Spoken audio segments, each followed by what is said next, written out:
Bonjour à tous et bienvenue sur Tesla Alsace. Alors une petite vidéo sur notre randonnée de vendredi dernier dans la vallée du Munster. Alors franchement, je ne peux que recommander aussi la vallée du Munster. C'était vraiment sympa, une belle randonnée là de 12 km. On a eu de quoi faire. Et donc on est allé à Metzeral pour monter jusqu'au lac de Fischbodel. J'espère que je le dis bien. Et je vais vous remontrer la capture d'écran depuis ABRP qui est bien pratique dans ce cas précis. Oui, on est parti aux alentours de Mulhouse, on a fait 63 km en 53 minutes et on a consommé à peu près 18% de batterie.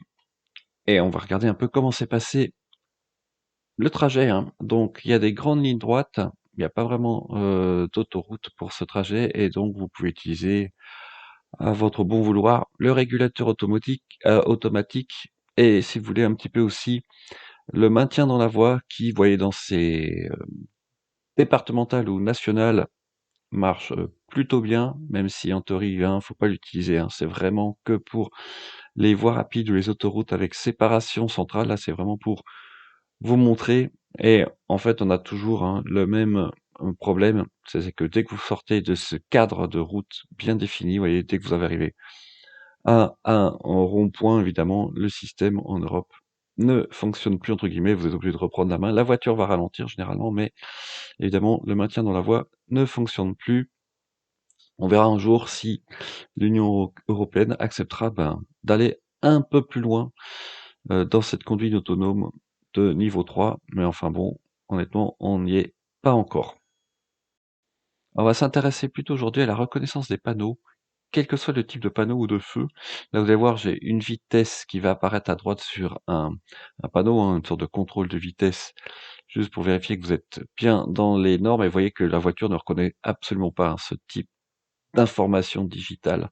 Il faut vraiment que ce soit un panneau classique, ce qui est bien d'ailleurs là, parce que là, c'est pas un panneau de limitation. Mais vous allez voir après, on a d'autres exemples, notamment de feu. Là, par contre, vous voyez, le 70 est bien reconnu. Et puis, vous avez toujours euh, ce phénomène aléatoire que la voiture va s'adapter à la lecture du panneau automatiquement ou pas, alors qu'il y a beaucoup de voitures maintenant qui le font, hein. À savoir notamment, a priori, la Volkswagen ID4 qui réduit sa vitesse à la lecture du panneau, ce que la Tesla ne fait pas encore de manière optimale, loin de là, c'est un peu dommage, donc j'espère que ça viendra et surtout c'est un peu en retard. Vous arrivez sur le panneau et quand ça le fait, c'est à la lecture du panneau.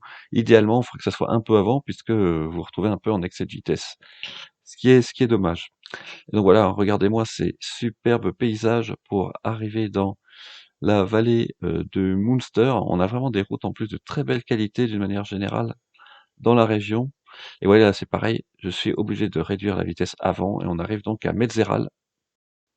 Et voici le fameux feu, vous allez voir plus tard, de travaux avec un panneau 30 qui est bien reconnu ici, hein. C'est un panneau, on va dire, transitoire de limitation de vitesse qui est bien reconnu par la voiture. Et on va voir comment ça se passe, hein, pour le feu de travaux.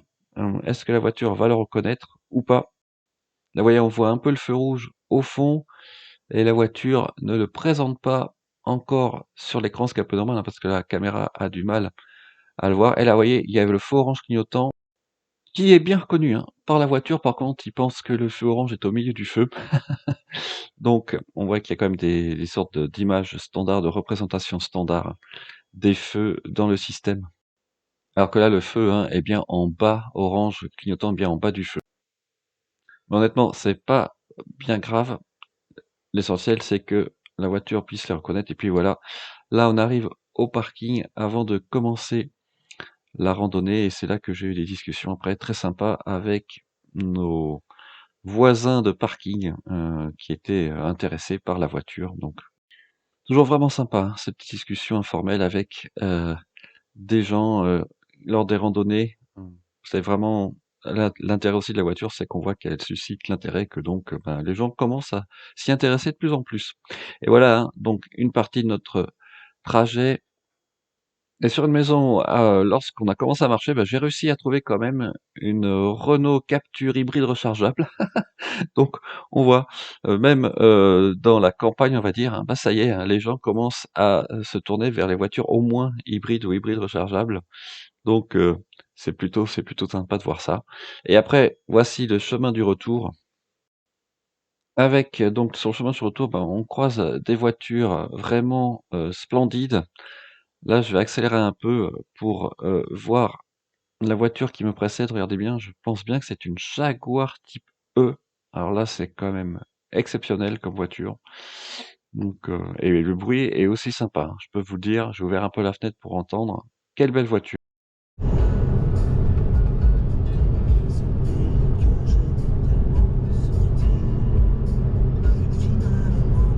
Ça m'avait.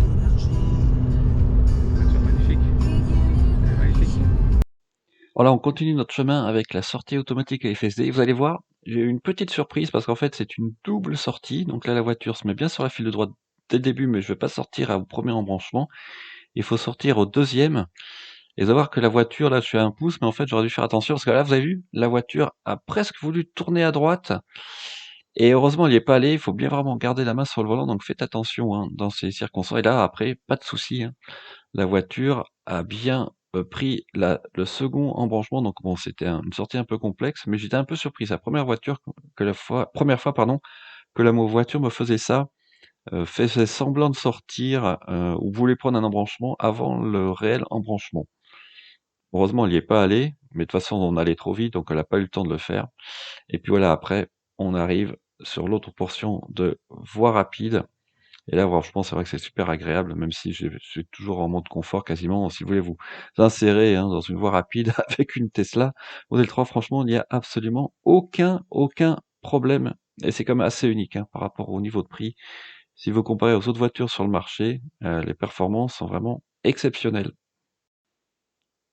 Et là, on va arriver donc vers, Mulhouse. On réduit sa vitesse. Vous allez voir après, la voie va s'élargir et donc il va falloir, voilà, que j'enlève là, elle met un coup de volant à gauche pour rester sur la voie de gauche et après c'est moi qui enlève le maintien dans la voie pour me mettre plus à droite.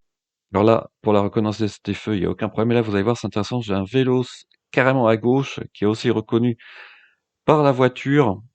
Donc voilà, au niveau de la détection, des feux, des stops ou des vélos, honnêtement, j'ai pas grand-chose à dire. Notamment des vélos maintenant, ça a l'air de bien marcher.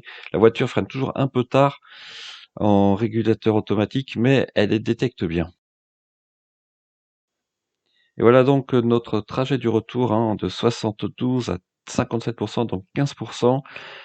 18 pour l'aller, donc ça fait 33% pour environ 63 plus 66, 130 kilomètres. Donc c'est pas mal, hein. 33% pour 130 kilomètres, ça fait à peu près 400 kilomètres d'autonomie réelle. On doit être autour de 170 Wh au kilomètre pour le trajet aller-retour. Donc une consommation, raisonnable et encore un trajet très agréable. Voilà, bah, écoutez, j'espère que cette petite vidéo vous a plu. N'hésitez pas à vous abonner, laisser des pouces bleus, des commentaires ou utiliser mon lien de parrainage si le cœur vous en dit. Merci beaucoup, au revoir.